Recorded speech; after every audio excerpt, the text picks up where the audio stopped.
What's good, my friend? It's been a long time. If we haven't met yet, my name is Ted and I talk bass. I make bass tutorials for like regular folks, just like yourself. And so try to keep them quick, try to keep them easy. Subscribe if you want to. I post videos when I'm able to post videos. This is my first talking video in quite some time. I was listening to this song earlier today and thinking back about the songs that helped me learn how to slap. Let's talk real quick about the terminology slapping versus thumping and plucking. I'm so tired of hearing the argument. The original phraseology of this was thumping and plucking, right? That's what it was originally called. Then it evolved. The verbiage evolved to slap. It doesn't make you less of a person or whatever, because they call it, slapping. When I started playing bass, that's what they were calling it, at least the people in my circles. I don't think it's a big deal. But that I wanted to get out of the way. Second thing I wanted to get out of the way was, I posted something the other day, just kind of off the cuff. And that song was I Rock, Therefore I Am. The last video I posted was I Rock, Therefore I Am by Prince. I know I'm getting long-winded. I'm going to try to keep it short. And somebody texted me, asked, can you help me play like that? And I was thinking, I've been so in such a weird headspace lately. But I was thinking, no, I can't. And not in an ugly way, but I can kind of show you, which has always been the purpose of this channel and how I do videos on this channel is I can't really teach you anything. I can show you, and I can also tell you what were the things that kind of did it for me. This is a song called Are You Serious by a group that you may or may not remember called Til Tuesday, which was fronted by Amy Mann, very tall blonde lady, or at least she looked tall on TV, blonde lady who played bass and sang.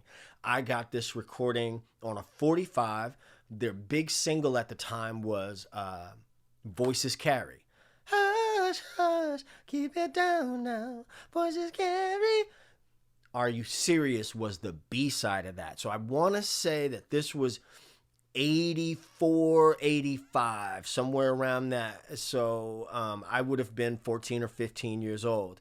And it's one of those on that bass that's back there that I don't know if you can still see it, but that PVT 40 was the bass I had at the time. No, I didn't get that until 87. Anyway,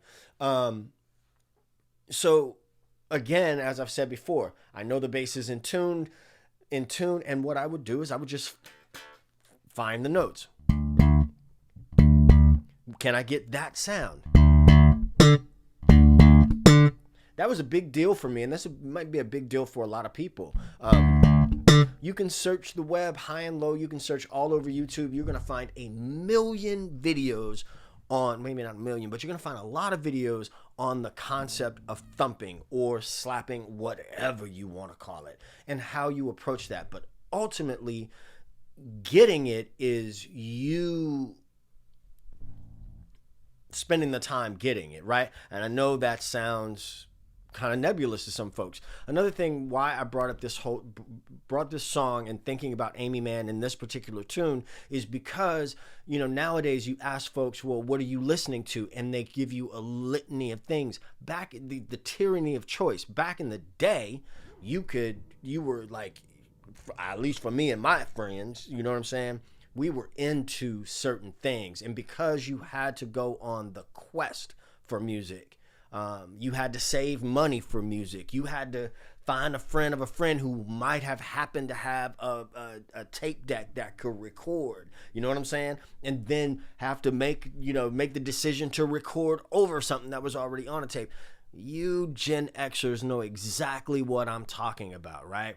So when we found something that we liked, we honed in on that. And so I think that's a very important thing that is missing. We go down the rabbit hole of YouTube and all these different things, and then we spend less time listening. We spend less time actually with our hands on the instrument.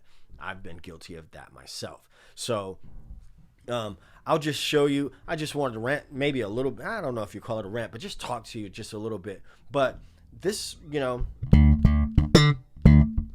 this is a very common slap, thump motion. Octaves. Look at all the ingredients of this, right? Look at all the ingredients. And then when you see the ingredients and you tie them into other stuff. If you got a friend that's a chef or anything like that, that's what they do all the time. Hey, I want to make this taste, you know, pay homage to this or that. And they put the ingredients in, you know what I'm saying? So what do we have? We got the thump and the pluck.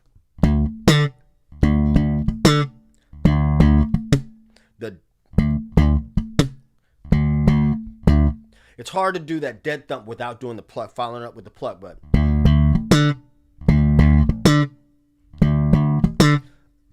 octave shape in the left hand, very common thumb pluck motion with a dead thump in there. You feel me? And what else are we doing? We're moving this shape. That same exact shape, that same exact groove, we're moving it. And then classic hammer-on from F to G. So there's a motion. And then we got to switch to the first finger to get back to the top of the groove. So now we think about this. I think about it. When I visualize a groove, say 2 measures, right? I'm putting it in my head. 1, 3, 2. That takes us right back to the top of a 2-bar phrase. You see what I'm saying? Another thing, this is not so much a criticism of today and the way that we observe and digest content, bass content in particular, since we're talking bass right now. We see a lot of things going on in a minute or 60, or that is a minute, or 30 seconds or 15 seconds, whatever. We see a lot of things happening in that space, but grooving, we sometimes forget that we're talking about if you take a 2-measure phrase, right, and then add a little bit of a variation to it when you repeat it, so then it kind of sounds like a 4-measure phrase, but it's the same idea.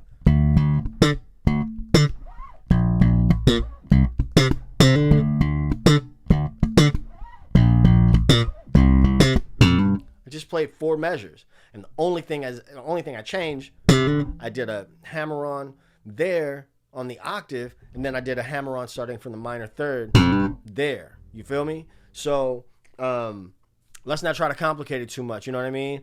Find something that you really like that has bass in it. You know, that has actual bass lines. Like sometimes I've talked to cats in the past and be like, you know, what are you listening to? And then they'll tell me X, Y, and Z. And then we'll go to listen to these things. I'm like, ain't no bass lines in this.